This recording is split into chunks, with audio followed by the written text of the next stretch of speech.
결국은 모든 것을 메시아가 와서 회복시켜서 그 과정을 통해서 이스라엘 백성을 여호와께서 심으신 의의 나무로 만드신다는 거예요. 의의 나무로 만들어서 그 의의 나무를 통해서 여호와의 영광이 나타낼 자라는 얘기예요. 영광을 심으셔서 영광이 나타난대. 그게 어디서? 이 회복의 과정을 통해서 하나님의 영광이 들어가는데, 이스라엘 백성들 그 가난하고 슬프고 망가지고 자존감도 정체성도 아무것도 없는 폐허가 된 그들이 의의 나무가 된다는 겁니다. 그럼 우리도 마찬가지로 의의 나무가 되는 거지, 그죠? 의로 교육하게. 의는 없다 그랬는데, 의는 예수 그리스도, 의는 사랑이라고까지 얘기합니다. 근데 그 영광이 뭐냐? 심으신 영광이래요. 여호와께서 심으신 의의 나무. 이럴 때 도대체 왜 이 심으신 의의 나무라고 비유를 하셨을까? 여기에서 쓴 나무는 상수리 나무랍니다. 백향목이 아니고 포도나무가 아니고 상수리 나무랍니다. 그러면 상수리 나무가 상징하는 게 있어요. 상수리 나무 그러면 우상 숭배가 떠오르게 되죠. 우상 숭배를 하던 이스라엘 백성, 우상이 자기들 신이 돼서 섬기고 살던 이스라엘 백성이 여호와를 섬기는 의의 나무로 바뀐다는 거예요. 그러니까 우리가 섬기던 모든 우상을 다 제거시켜 가지고 그 안에 예수 그리스도를 넣어서 예수의 성품과 사랑으로 의롭게 만들어서 하나님의 형상으로 회복시켜서 살아가게 한다는 얘기예요.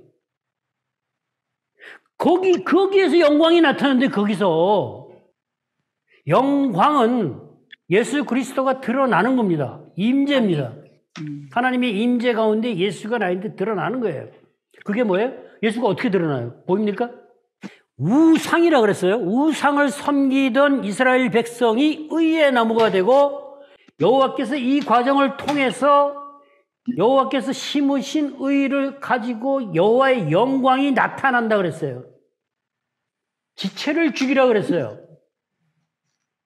음란과 부정, 이런 것들이 우상 숭배가 된다 그랬어요. 이런 것을 추구하기 위해서, 이런 것을 채우기 위해서 우상을 만들어가는 겁니다. 내 정욕을 채우기 위해서, 내가 부자가 돼 내 세욕을 채우기 위해서 돈을 계속 쌓아간다든가 권력을 추구한다든가, 그게 전부가 되고 하나님 없어지고 우상이 되어버리는 거예요. 이것이 변하는 거예요. 이것을 죽이고 벗고 새 사람을 입을 때 우리는 뭐가 돼요? 의의 나무가 되는 거예요. 하나님의 형상으로, 창조자의 형상으로 만들어진다는 거예요. 이게 변화를 받아 하는 로마서 12장 2절에 변화를 받아 하나님의 뜻을 분별할 수 있는, 디모데후서에서 하나님의 사람으로 온전케 해서 모든 선한 일을 행할 능력을 준다는, 온전케 한다는, 하나님의 형상으로 회복시킨다는, 이것을 죽여서 새 사람으로 입힌다. 의의 나무로 만드는 겁니다. 이 새 사람을 통해서 뭐가 나타나요? 여호와의 영광이 나타난다는 겁니다. 우리가 그런 존재예요. 그렇게 가야 되는 거예요. 여호와의 영광이 어떻게 나타나느냐? 용납하고 용서하고 사랑하며 살아간다. 그러니까 이 그래서 이거 아주 참 오묘한 구석이에요. 이거. 왜 내가 이게 용납하고 용서가 안 되지? 저 인간 안 되네. 매일 미워 죽겠어. 왜 그럴까? 가보는 거죠. 뭐 거꾸로 이렇게. 이렇게 해서 이렇게 왔으니까 이렇게 가보니까 이게 안 됐네. 가보니까 어느 날 내가 내 어떤 욕심 때문에, 내 이기심 때문에 내가 만들어 놓은 내 틀을 가지고 잣대를 재고 판단하고 정죄하고 분노하고 이렇게 하고 있더라는 얘기죠. 그 원인을 여기로 가는 거예요. 그래서 이것 때문에 내가 이렇게 했구나. 이런 나를 바라보는 하나님을 만날 때 이런 상한 마음들이 회복이 된다는 거죠. 의지하던 것들을 의지하지 않는다는 얘기예요. 왜? 예수님이 실제가 돼서 나인데 다가오시니까. 이거는 권면이 아니에요. 그냥 교훈이 아니에요. 그러니까 왜? 골로새서 1장을 얘기할 때 그랬잖아요. 그들이 복음을 받아들이고 은혜를 깨달아 알기 시작하면서 열매 맺어 자라고 그 사랑으로 섬긴다고 그랬어요. 그게 실제가 돼서 사는 사람들 얘기예요. 그렇게 살아가는 열매를 맺고 내 성품이 변화해서 그 사랑이 열매 맺어 사랑으로 섬기고 살아가는 그들한테 이단 사설이 초등학문이 세상 규례가 율법이 들어와서 못 가게 붙들어 맺고 자꾸 땡기는 겁니다. 구원은 여기도 있다. 너네 지식보다는 우리 지식이 더 낫다. 영지주의가 들어오고 전사 숭배가 들어와서 방해하는 거죠. 속이는 거죠. 그럼 속으면 우리는 안 되잖아요. 그러니까 그렇게 속으면 안 된다. 이렇게 해서 예수가 내 안에 들어와 진짜가 되면 그 열매가 맺어지면 속지 않는다라는 얘기예요. 지금도 마찬가지예요. 아버지 우리를 자녀 삼기 위해서 우리를 살리기 위해서 그 오랜 동안 시간 고민하고 걱정하고 아파하면서 결국은 아들을 보내서 우리 상한 나를 우리 고치기 위해서 보내셨다. 그것이 복음이 그 살아계신 이 말씀 속에서 지금은 이렇게 써놓고 말씀을 가지고 얘기하는데 하나님의 감동으로 성경이 쓰여졌다는 얘기는요. 이 기록된 말씀 안에 전승된 말씀을 기록하게 하셨을 때에 숨을 불어 넣으셨다. 흙을 만들어서 흙에다 숨을 불어 생기를 넣으니까 사람이 됐다 그랬어요. 기록된 이 말씀에 성령이 들어와서 생기를 넣어주면 이게 어떻게 돼요? 이 사랑이 나인데 고스란히 들어오는 거예요. 그러니까 성경은 그거 읽고 그냥 교리를 찾아가지고 원리를 찾아가지고 내가 이렇게 하지 그 정도가 아니다라는 얘기죠. 그래서 여기 처음에 우리 육체를 금하고 규례를 따라가는 그거 안 된다라는 얘기예요. 그래서 위의 것을 찾아라. 하나님 안에 감춰져 있다. 생명, 우리의 생명, 우리 정체성, 우리 모든 것들이 그 안에 있다. 찾아라. 탐구하라는 얘기입니다. 탐구하라는 얘기예요. 읽고 연구하고 해석할 때 이런 과정들이 그냥 내 안에서 성령이 역사해 주시고 나를 의의 나무로 만들어서 하나님의 형상으로 회복시켜 주신다는 거예요. 그러면 여러분들한테 하나님이 다가와서 말씀 안에서 너는 내 사랑하는 아들이다, 딸이다. 너는 내 거다라는 얘기예요. 내가 너를 이렇게 사랑한다는 얘기예요.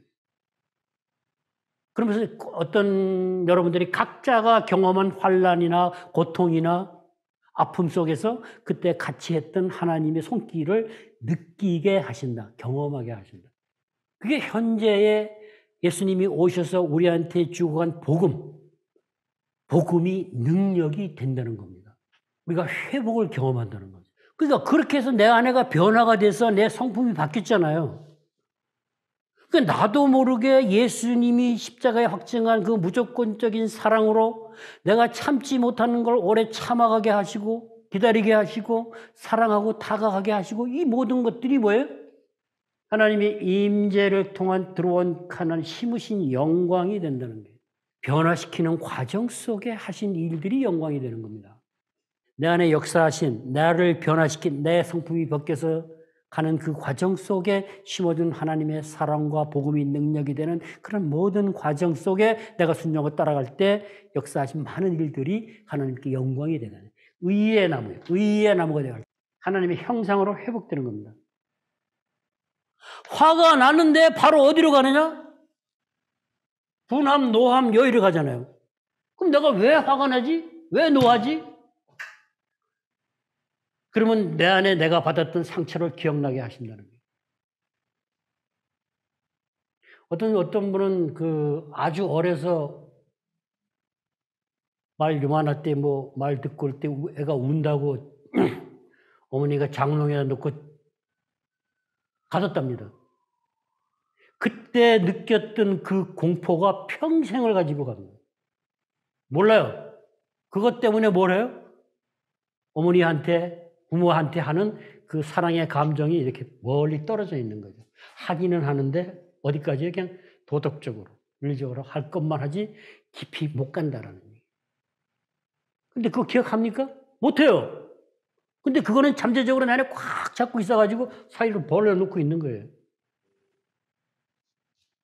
그런데 그것을 기억나게 하고 그때도 하나님이 보호하고 했던 걸 알고 그것을 치웠을 때 왜 내가 그렇게 부모한테 사랑하지 못하고 가깝게 다가가지 못하고 한 이유와 원인이 제거될 때 우리는 회복이 됩니다. 각자 삶 속에서 그런 것들이 많이 있어요. 근데 그 기억이 납니까? 안 나요. 근데 성경을 읽다 보면은 아까도 어떤 분한테 말씀을 드렸는데 단어가 여러 분노, 문맥, 단락이 문장이 있잖아요. 이 안에 이 분노가 어떤 분노냐? 분노 여러 가지 있잖아요. 남편에 대한 분노도 있고 뭐 사밖에 여러 가지 관계에 있다는 분노. 근데 여기 보니까 분노의 내용이 요 안에 들어있더라라는 얘기죠. 이 안에. 책 안에. 요 안에 들어있는 거예요. 요 분노는 요 안에 있는 분노예요.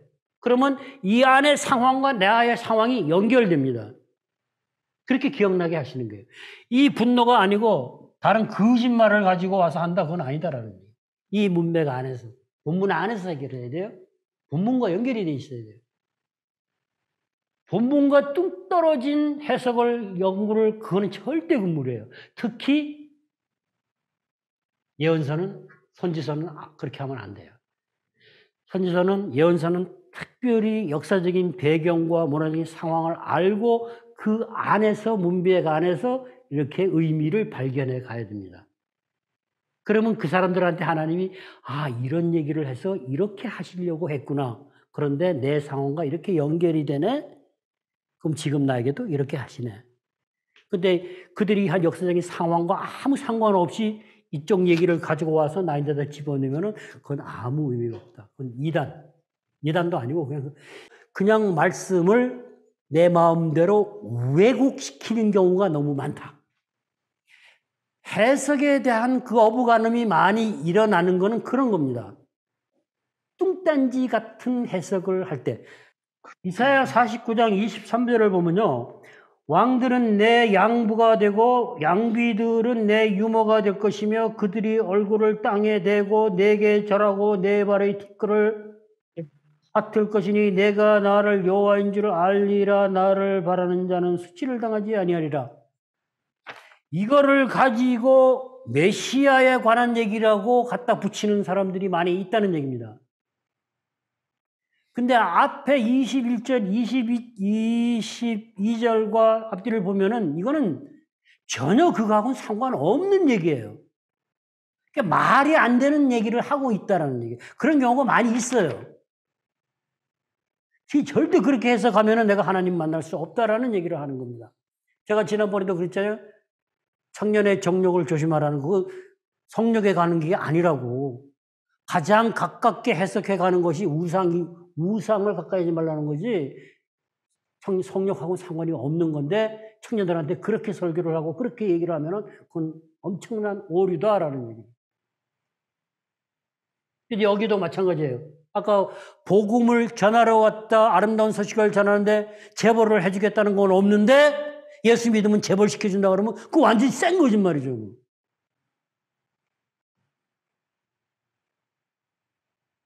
그러니까 본문 안에서 질문하고 가면 하나님은 나인데 다가오시고 말씀을 하신다는 얘기를 제가 계속 하는 겁니다. 귀에 딱지가 않도록 해야 돼요. 딱 그 생각이 그냥 딱 바뀌어야 돼요. 이쪽에서 이쪽. 자, 그래서 용납하고 용서하지 못하는데 왜 못하느냐? 내가 어떤 받은 상처가 있는데 그 상처 때문에 분하고 노하고 하는구나. 이것을 없애야 되는데 뿌리는 여기 있더라. 근데 왜 그렇게 했느냐? 세상 사람들의 말을 듣고 따라다녔더라. 속았다 이런 얘기죠. 그래서 골로새서 3장은 계속 읽어보세요.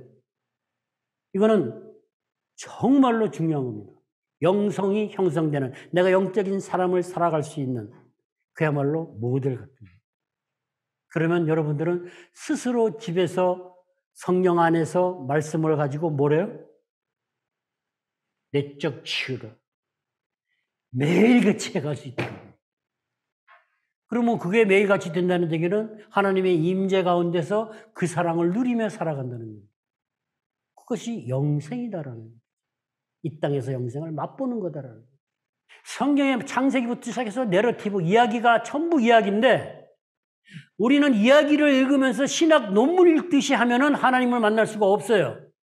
근데 그렇게 많이 가르치거든요. 성경 공부를 하면서. 그러면 이제 안 돼요. 그래서 여기 지금 내러티브, 이야기에는 어떻게 읽고 이렇게 해석하는 것이 좋다. 그럼 이 생각을 가지고 성경을 읽어가시면 너무너무 좋다는 얘기예요.